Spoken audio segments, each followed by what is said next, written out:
I said, the Cowboys are like my ex. I like them a lot, but I don't trust them. And remember, everybody was talking about this is the Cowboys' best chance to get to the Super Bowl. I said, based on what? And they went 12-5 last year. They went 12-5 the year before that. I said, so what's different about this year than the previous years? I said, absolutely nothing. I said, they still do a bunch of talking. Jerry Jones is still in front of the cameras, yapping like he always does. It's funny. Stephen A., did you find it funny? Jerry Jones says he doesn't want to rank this loss. But let me tell you what happened on Thanksgiving when they beat the Commanders 45-10.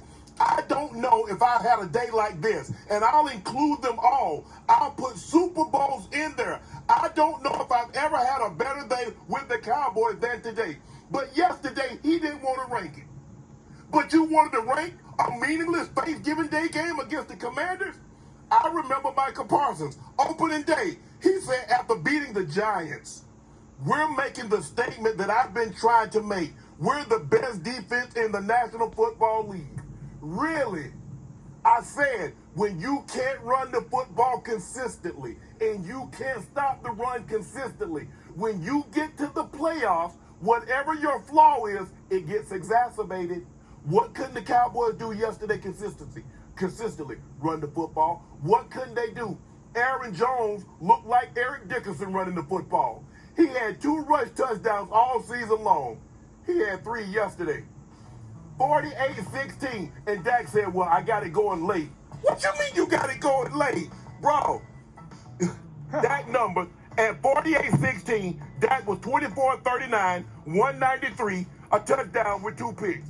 Now, he ends up with over 400 yards and 3 touchdowns, but that was garbage time. Those are empty calories, which means you got fat with no nutritional value.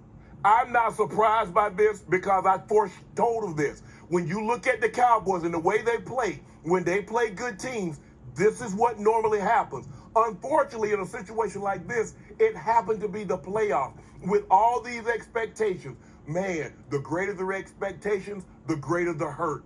I'm not surprised that the Cowboys lost. Yeah, maybe 48-16 at one point in the ball game, but no one should be surprised because if you watch the Cowboys all year, Stephen A., teams that ran the football, and I'm not trying to get wide, run outside, run right down the middle of the field, because when they got those little small-ass safeties playing middle linebacker deal, because you know they like to play a lot of nickel, a lot of dime, you got those small guys, when those big guys scoop up on you, won't help you. This is what the Cowboys, this is who they are. They got to do some soul searching today. I thought it was a bad matchup. Said last week I thought it was a bad matchup. I'm shocked Dallas got absolutely out-coached, out-prepared, and outclassed. This was the 2 seed in the playoffs. This was by far their best team expectation-wise over the last 3 decades. I was born in 1983. It's the worst performance I've seen from the Cowboys when it comes to how they played given the expectations that were levied on them. I am surprised that Green Bay's defense, who on back-to-back weeks in this season allowed Bryce Young and Tommy DeVito. Bryce and Tommy DeVito were the NFC Players of the Week. I'm surprised that that defense choked Dallas's offense out. Dallas's offense has a quarterback that played at MVP level, a wide receiver that was an Offensive Player of the Year candidate, 3 All-Pros on the offensive line, and one of the better young tight ends in football in Jake Ferguson. I'm surprised that Green Bay's defense choked Dallas's offense out. I'm surprised that no one could get open. I'm surprised that they were completely prepared, Green Bay defensively, for the predictability of Dallas's offense. That does surprise me. I am surprised that Matt LaFleur ran circles around Dan Quinn. Dan Quinn is a head coaching candidate, rightfully so, a very, very good football coach. Matt LaFleur embarrassed him. That surprised me. I'm surprised that Jourdan Lewis completely outplayed Dak Prescott given the season that Dak Prescott has had.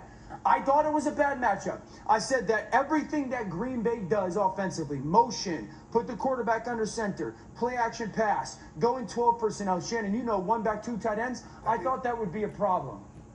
To watch what happened and see one team completely unprepared and completely outcoached and completely outclassed versus a team that is the youngest in the NFL, versus a team that had to win to get in, that was surprising.